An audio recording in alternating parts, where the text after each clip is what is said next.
The young doctor smiled, his teeth bright white against the sterile room. "It's just old age, Grandma," he said, patting my hand as he dismissed the crushing pain in my chest.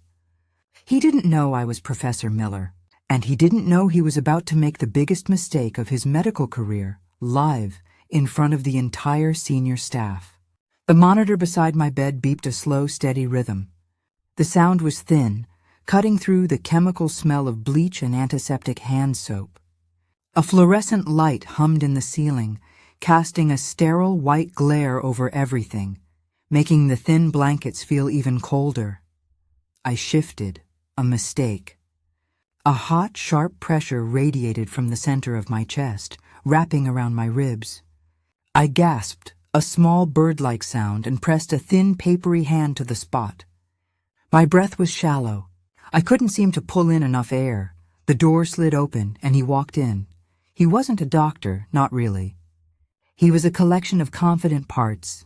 A crisp white coat, perfectly gelled hair, expensive-looking shoes that squeaked on the linoleum, and a smile that was bright, wide, and completely empty. He held a tablet in one hand like a shield. "Good morning," he said. His voice was loud, filling the small room. He didn't look at my face, but at the monitor. "And how are we feeling today, Eleanor?" He didn't use my title, just my first name. I cleared my throat, the effort sending another spike of pain. "I am Professor Miller," I whispered. My voice was rough, dry. He finally looked at me, his smile fixed. "Of course, dear." "Now, the nurse said you had a rough night." He glanced at his tablet, complaining of chest pain again. "It is not just pain," I insisted, trying to push myself up on the pillows. I was too weak. "It's a specific radiating pressure. It's consistent with acute—" He cut me off, stepping closer.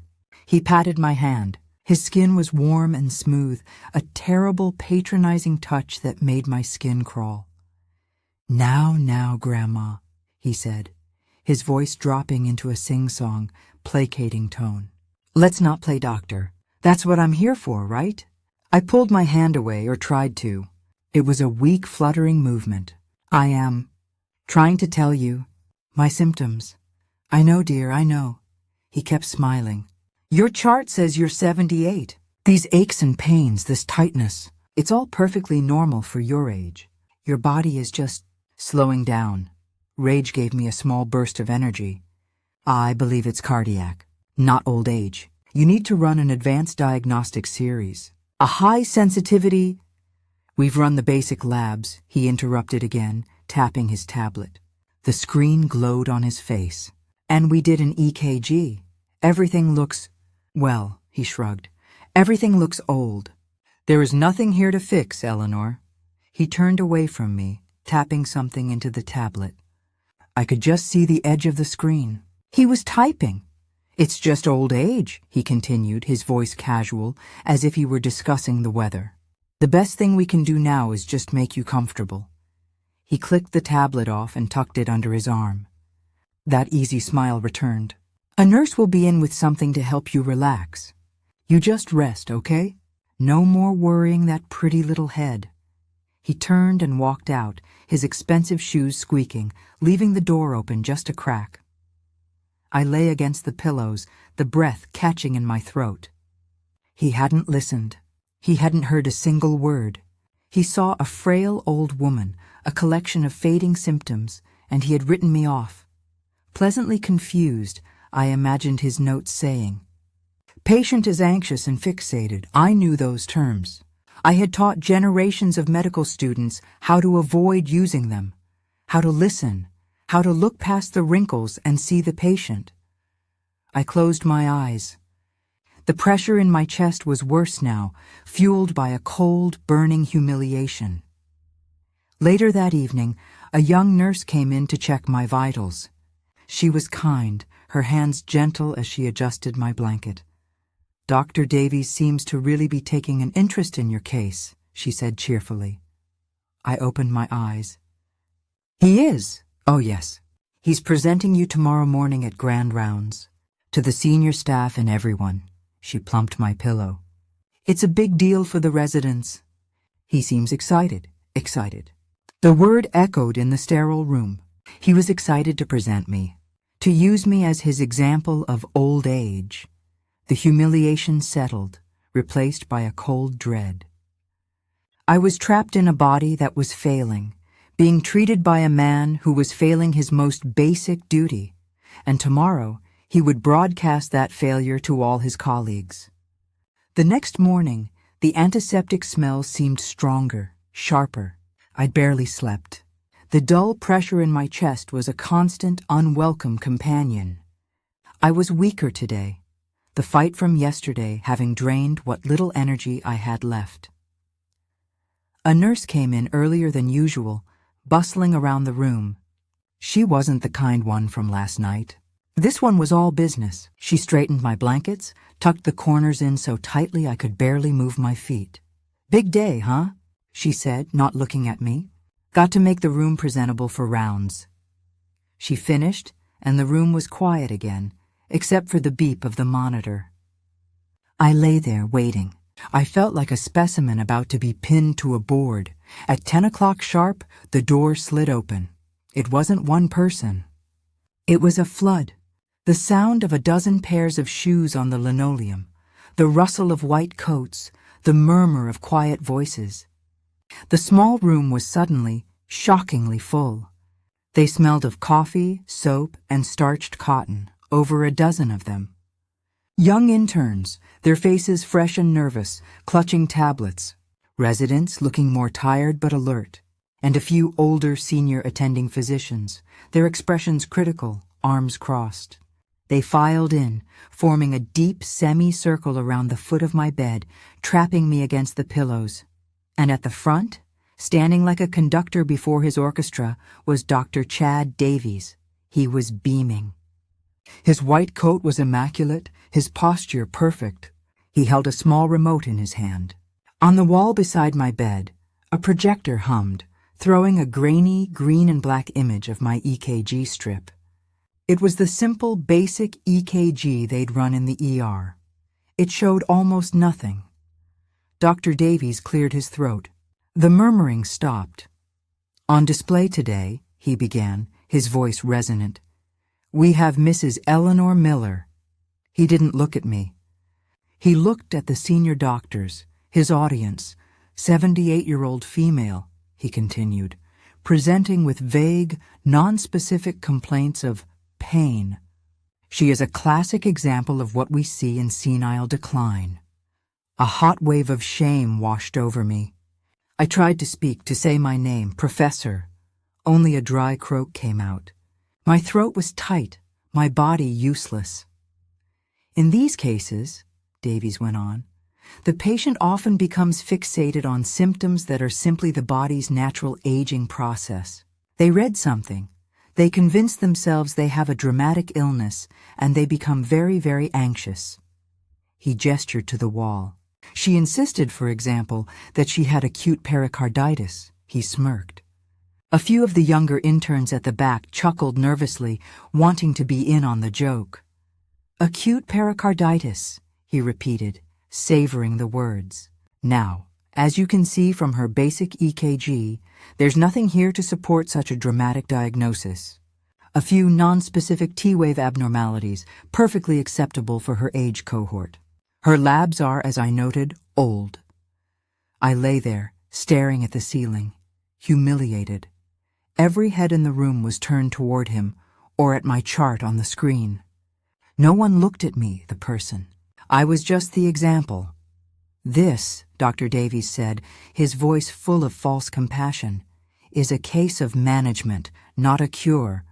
The primary challenge here is managing her anxiety, which is exacerbating her perception of discomfort." He clicked the remote. The slide changed to a list of mild sedatives. "My proposed protocol is palliative," he said, puffing his chest out slightly. "We make her comfortable, we manage the anxiety, and we reassure her that this is all a normal part of—" He was mid-sentence, basking in the authority he had given himself. Then the door swung open again. The door didn't just open, It swung wide, hitting the rubber stopper on the wall with a solid thump. All motion in the room stopped. Dr. Davies froze, his mouth half open, his hand still pointing at the projector screen. Every intern, every resident, every attending physician snapped their heads toward the doorway. A man stood there. He was older than Dr. Davies, but not old. He wore dark blue surgical scrubs, not a white coat. He had an air of quiet, absolute authority that radiated into the room. The silence that fell was heavy and immediate. This wasn't just a colleague. This was a boss. This was Dr. Kenji Tanaka, the chief of surgery. Dr. Davies's confident expression faltered. A flicker of annoyance crossed his face, being interrupted at his moment of triumph. He lowered his remote. "Chief Tanaka," he said, forcing his smile back. We're just in the middle of grand rounds." Dr. Tanaka didn't answer him. He didn't even look at him. His sharp, intelligent eyes swept across the room, taking in the scene. He registered the crowd of doctors, the projector, the chart on the screen, and finally, me. His gaze landed on my face, propped against the thin hospital pillows. For a single long second, he just stared. His professional mask didn't just slip, it shattered. His face went pale, his eyes widened, and his mouth parted slightly. It wasn't just recognition. It was genuine, unfiltered shock. It was concern. Ignoring the stunned silence, ignoring Dr. Davies, he moved. He walked straight past the residents, past the foot of the bed, and came directly to my side. The crowd parted for him. He leaned in close, his dark eyes searching mine. The scent of surgical soap and stale coffee was faint. "Professor Miller," he said. His voice was low, stunned, and filled with a deference that I hadn't heard in days. "Eleanor? What on earth are you doing here?" He reached out and gently touched my shoulder, his gaze dropping to the monitors, then back to my face. Why wasn't I paged? The room had been quiet before. Now it was dead silent. The only sound was the steady, lonely beep of my heart monitor. I saw Dr. Davies from the corner of my eye. He was no longer annoyed. He was frozen. His blood, which had been high with confidence, seemed to be draining from his face. His smile was gone, replaced by a slack-jawed, twitching confusion. The interns looked at each other, their eyes wide. "Professor?" I looked back at Dr. Tanaka, my old student, my protege. "The man whose career I had helped launch. Kenji?" I whispered. My voice was a dry scraping sound. The word was full of relief. He hadn't seen me as grandma. He hadn't seen old age. He had seen me. The beep of the heart monitor was suddenly deafening. It was the only sound in the room. A dozen people stood frozen, their white coats rustling as they shifted their weight, their eyes wide. They stared at Dr. Tanaka, then at me, then back again. The air was thick with unasked questions. I watched Dr. Davies. His face was a mess of emotions. The panic was plain, but underneath was a deep, frustrated confusion. His eyes darted between me and his chief of surgery. He looked like a man who had just seen the rules of his world dissolve. I found my breath. It was still shallow, but the sharpest edge of the pain had wrecked, replaced by the warmth of Dr. Tanaka's presence. "Kenji," I whispered again. "My apologies. I didn't want to bother you. I know how busy you are." A flicker of a smile, a sad one, crossed Dr. Tanaka's face. "You are never a bother, Eleanor." Dr. Davies, desperate to regain control of his room, of his presentation, finally broke. He took a jerky step forward, his voice a high, strained version of his confident tone. "Chief, sir," he started. "This is my patient, Mrs. Miller. I have her case under control. She's a bit confused today." Dr. Tanaka didn't turn. He didn't raise his voice. He simply silenced Dr. Davies with a single, cold glance over his shoulder. It was a look of pure, concentrated ice. It stopped Davies mid-word, his mouth hanging open. The authority he had worn so easily just moments before vanished, leaving him looking like a small, petulant boy. The room tensed. The senior attendings near the back crossed their arms, their expressions turning from curious to grim. Dr. Tanaka turned his full attention back to me. He ignored Dr. Davies as if he no longer existed. His voice was level, quiet, but it cut through the room. "Eleanor, tell me, what is his diagnosis?" I held his gaze. I felt the eyes of everyone in the room on me. I saw Dr. Davies in my peripheral vision, his face pale and sweating. I took a slow, painful breath. "He says," I said, my voice gaining a small, clear thread of strength, "that I have old age." The words hung in the sterile air. A sharp, audible gasp came from a resident near the back. One of the senior doctors muttered something under his breath and shook his head. Dr. Davies flinched, as if I had struck him. That's not... I was explaining," he stammered. No one was listening to him. A young woman at the back, a resident I hadn't noticed before, suddenly stiffened. Her eyes went from my face to the projector screen, where my name, Mrs. Eleanor Miller, age 78, was still displayed. Her brow furrowed, her mind clearly working, connecting pieces. "Wait a minute," she said, her voice quiet but carrying in the silence. She looked at me, really looked at me, her eyes wide with a dawning, horrified realization. "Professor Miller?" she asked, the name sounding different on her lips. "As in Miller?" She took a half-step forward, pointing a trembling finger, not at me, but at the empty air, as if holding an invisible object. "Miller's Principles of Cardiovascular Diagnosis?" she whispered, her voice cracking. The textbook?" The room went completely, utterly still. Every eye, every single doctor, intern, and resident turned from her to Dr. Tanaka, and then, finally, to me. Dr. Davies's head snapped around. His face, already pale, turned a sick gray color. He stared at me, his eyes wide and unblinking, as if seeing me for the very first time. The man who had patted my hand, the man who had called me Grandma, was staring at the author of the very book he was failing to follow. The silence stretched, thin and brittle. Dr. Davies was the color of old ashes. A fine sheen of sweat had popped up on his forehead, his perfectly gelled hair suddenly looking damp and foolish. He stared at me, his mouth opening and closing, but no sound came out. He looked like a man who had just walked off a cliff and was suspended in the air, waiting to fall. The resident who had spoken my textbook's name looked horrified, her hand half covering her mouth. The other doctors were rigid, avoiding eye contact with Davies, their embarrassment a tangible thing in the small room. Dr. Tanaka broke the freeze. His movements were sharp, precise. He didn't ask for the chart. He strode to the small rolling table by my bed, snatched the heavy clipboard, and flipped it open. His eyes scanned the top page. I watched his face. He wasn't red with anger. He was white. A small muscle in his jaw jumped just once. His grip on the clipboard tightened, his knuckles straining. When he finally spoke, his voice was dangerously low, almost a whisper, yet it seemed to fill the entire room. "You diagnosed Professor Eleanor Miller," he said, drawing out my title.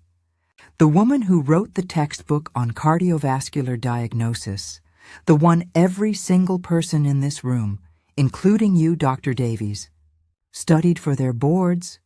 He looked up from the chart, his eyes finding Davies. They were flat, cold, and utterly devoid of mercy. "You diagnosed her with old age?" Davies swayed. "Sir, I didn't know who she... It doesn't matter who she is." Tanaka's voice cracked, a sudden whip of sound that made Davies flinch. "You don't treat the resume, you treat the patient." He held up the clipboard, shaking it slightly. "I'm reading your notes. Patient is anxious and fixated, pleasantly confused." He looked back at me, his expression softening for a fraction of a second, then hardening again as he turned back to Davies. Professor Miller was likely telling you her diagnosis. But you weren't listening, were you? He looked at the crowd of frozen residents. Did any of you, he asked, his voice sweeping over them, think to ask why she was suggesting pericarditis? Or did you all just follow his lead? He advanced on Dr. Davies, who took an involuntary step back, bumping into the wall. Did you run a high-sensitivity troponin? Tanaka demanded. The initial labs were... Davies stammered. Did you run it? No, sir. I didn't see the need. Did you order a cardiac MRI? A C-reactive protein? Did you even consider an autoimmune panel, given her insistence on specific radiating pain? Sir, her EKG is old, Dr. Davies. Is that your medical opinion? Tanaka scoffed, a short, ugly sound. Or did you just stop at Grandma? He didn't wait for an answer. He threw the clipboard. It didn't hit Davies. It clattered onto the foot of my bed, skidding across the blanket. The sound was loud, violent. Dr. Davies, Tanaka said, his voice flat. You are off this case. You are off my service. Get out! Davies stared, his mind clearly not processing the words.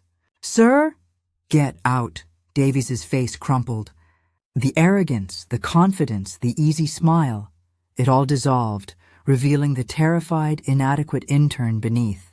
He looked at the senior attendings, who looked away. He looked at his fellow residents who were studying the floor. Utterly, completely, and publicly humiliated, he turned. He didn't walk. He fumbled with the door handle, pushed it open, and practically scrambled into the hallway, his squeaking shoes sounding frantic as he fled. The door slid shut, leaving a heavy, stunned silence in his wake. The whispers started immediately, a low hiss from the back of the room as the crowd began to process what they had just seen. Dr. Tanaka ignored them all. He took a deep, steadying breath, the controlled rage leaving his face, replaced by pure, focused concern. He turned to a senior woman near the door. A nurse manager I recognized. Get me a full cardiac team in here, stat, he ordered. And get Professor Miller moved to the CCU. I want her on a full monitor, and I want that troponin and a full panel run 10 minutes ago. He looked at the remaining doctors. Rounds are over. Leave. The room emptied in seconds, the crowd of white coats vanishing, leaving only Dr. Tanaka and the head nurse. He turned back to me. The authority was still there, but his eyes were kind. They were the eyes of the young, brilliant student I remembered. Eleanor, he said, his voice gentle now. We're going to take care of you. I'll handle this myself, I nodded, the knot of humiliation finally uncurling. But as it faded, the other sensation returned, sharp and insistent. The pressure in my chest. I met his gaze, and I hoped he could see it. The personal insult was over, but the medical crisis was just beginning. The room emptied in a rush of white coats and whispers.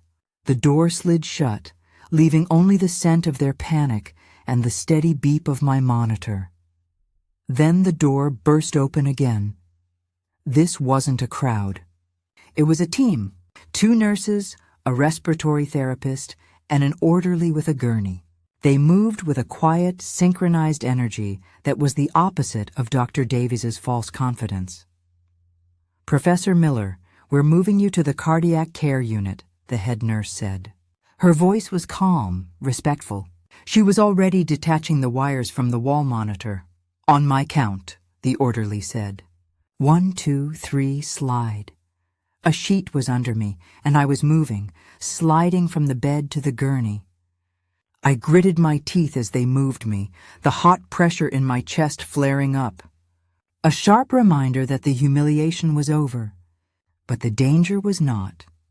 Dr. Tanaka walked beside the gurney, his hand resting lightly on the rail, his eyes on my face. Just a short ride, Eleanor. We'll have you settled in a minute. The hallway was a blur of fluorescent lights and polished floors. The squeak of the gurney's wheels was fast, urgent. We passed the nurse's station, where I saw a flash of Dr. Davies. He was standing by a counter, his head down, being spoken to by one of the senior attending physicians. He looked small. We went through a set of double doors and the sounds changed. The CCU was darker, quieter, but felt more intense. The air smelled the same, bleach and soap, but it was colder. My new room had a large window looking out onto a central nursing hub. There were more machines, more screens. The team transferred me from the gurney to the new bed, a complex mechanical thing that hummed as they adjusted it. They were fast. A new IV line was in my arm before I'd even registered the first. A phlebotomist arrived, a young man with kind eyes. "Professor Miller," he said softly. "I'm just taking some blood for the lab. Dr. Tanaka wants these Runstat, the high-sensitivity troponin," I whispered. He nodded, already working, his touch practiced and light. "And the C-reactive protein. Both stat." Dr. Tanaka stood at the foot of my bed, watching the new, complex monitor above my head. The numbers were green and yellow, tracking my heart in real time with far more detail than the simple machine in the other room. "The team here is the best, Eleanor," he said, his voice low. "They know your work. We're also getting a portable ultrasound in here to look at the heart muscle itself." He wasn't placating me. He was informing me. He was treating me like a colleague, like the expert I was. The next hour was a blur of quiet efficiency. People came and went. They took blood. They wheeled in a machine and gently pressed a cold, gelled wand to my chest, the technician's eyes fixed on his own screen. Through it all, the pressure in my chest remained, a heavy, solid weight. I must have drifted off, because I woke to Dr. Tanaka's voice. He was sitting in the chair next to my bed, looking at a tablet. The bright, confident smile of Dr. Davies had been a mask. The grim, worried expression on Kenji's face was real. "Eleanor," he said. He didn't wait. He didn't pat my hand. "You were right. I let out a breath I didn't know I was holding. Your troponin levels are not just elevated. They are critical. Your C-reactive protein is, well, it's one of the highest I've seen. Your white blood cell count is climbing." He turned the tablet so I could see the screen. I knew what those numbers meant. My own data, my own body, confirming my diagnosis. "It is acute pericarditis," he said, his voice flat. "A severe, aggressive inflammation of the sac around your heart." He looked me straight in the eye. "The basic EKG Dr. Davies ran."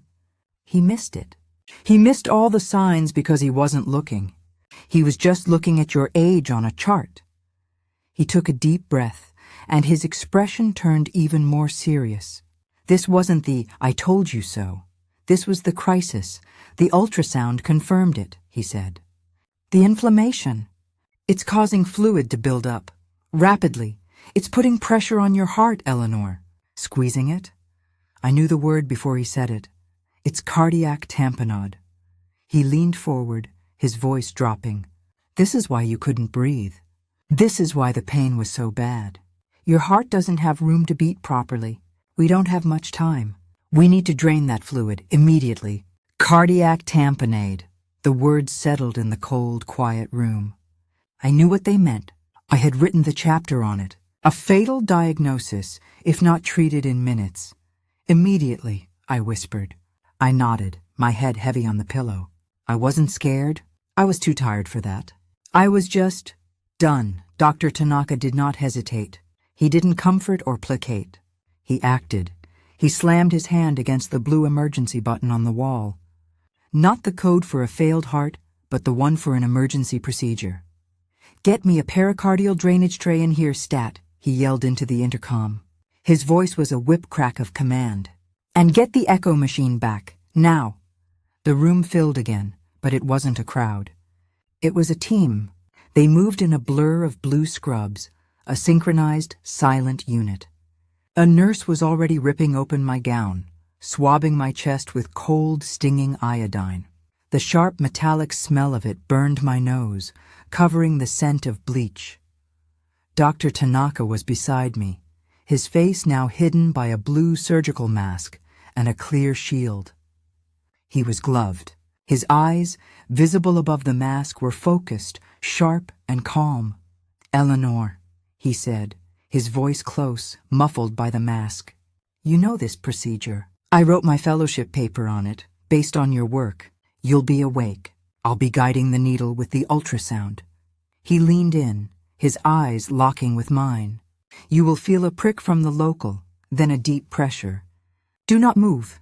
Do not even breathe unless I tell you to. Understand?" I gave a short, small nod. I heard the sound of sterile packaging being torn open, the clink of metal tools on a metal tray. I knew those sounds: the scalpel, the catheter, the long, hollow needle of the pericardiocentesis kit. "Local anesthetic going in," a nurse said, a sharp, cold sting just below my breastbone. It burned. Then, just as quickly, the area went numb, a dull, heavy feeling. Dr. Tanaka moved, positioning the ultrasound wand. "Here we go," he said, mostly to himself. "I'm making the incision." I felt nothing, just a slight tugging. I turned my head, looking at the ultrasound screen. I saw it. The grainy black and white image of my own heart, trapped. It was struggling, trying to beat, but it was being crushed by the dark, black space around it. "The fluid, I'm inserting the needle," Tanaka said. I tensed. I felt it, not pain, not a sharp stab. It was a deep, invasive, pushing pressure. It was a feeling of wrongness, of my body being entered. I squeezed my eyes shut. My heart monitor shrieked, the beeps accelerating into a frantic, high-pitched alarm. "Stay with me, Professor." Tanaka's voice cut through my panic. "Calm, steady, almost there. I'm in the sac." I felt a small, deep pop, and then release. The change was immediate. It was absolute. The massive, crushing weight that had been sitting on my chest for 2 days, the pressure that had been squeezing the life out of me, was just gone. I took a breath. It wasn't the shallow gasp I had been living on. It was a real breath, deep, clean, and sudden. It filled my lungs so fast it almost hurt. The pain was gone. I let the air out in a long, shuddering sigh that was half a sob. "Got it," Tanaka said, his voice tight with relief. "Look at the monitor, Eleanor." I opened my eyes. I looked at the screen. The black, crushing space was vanishing. My heart, my strong, tired heart, was already beating harder, freer. "Welcome back, Professor," Dr. Tanaka said. 3 days later, I was sitting in the chair by the window. The bright morning sun streamed in, warming my face. I was dressed in a real robe, not a hospital gown. In my lap, I held a familiar weight. A nurse had retrieved it from my bag. Miller's Principles of Cardiovascular Diagnosis. The door opened softly. It was Kenji, not in scrubs but in a shirt and slacks. He held 2 paper cups. "I brought you some real coffee," he said, handing one to me. "The nurses said you were complaining about the swill in the cafeteria." I smiled, taking the cup. The steam was hot, the smell rich. "Thank you, Kenji." My voice was strong again. We sat for a moment, the silence comfortable. "You're recovering faster than we expected," he said. "The antibiotics are working. The inflammation is down. You can go home tomorrow?" "Good," I said. I ran my thumb over my name, embossed on the book's cover. I had to ask. "And Dr. Davies?" Kenji's expression hardened. He took a slow sip of his coffee. "He is no longer employed by this hospital. I put him before the review board myself yesterday. His residency contract was terminated." I nodded. "You fired him?" "It wasn't just that he insulted you, Eleanor," Kenji said, his voice low and serious. "Though that was unforgivable. It's that he almost killed you. He ignored clear textbook symptoms. He falsified a medical chart with senile decline to cover his own arrogance. He dismissed a patient in pain. That is the one thing a doctor cannot do." "He'll find another position," I said quietly. "He's young. He can learn." "Maybe," Kenji said. But he will never practice here, and the board's report on his record will follow him. He will be forced to learn how to listen. He stood up, finishing his coffee. The new class of residents is starting their rounds, he said, nodding toward the hallway. They're eager, and after hearing what happened, they are all absolutely terrified. Good, I said, a small smile playing on my lips. They're all rereading your book, he added. I tapped the cover in my lap. Tell them to pay special attention to Chapter 4, I said. The one on pericarditis, and tell them to listen to their patients. I already did, he replied. He walked to the door and paused, looking back. He wasn't looking at Grandma. He wasn't seeing old age. He was seeing his professor. It's good to have you back, Eleanor, he said. It's good to be back, Kenji. He left, closing the door softly behind him.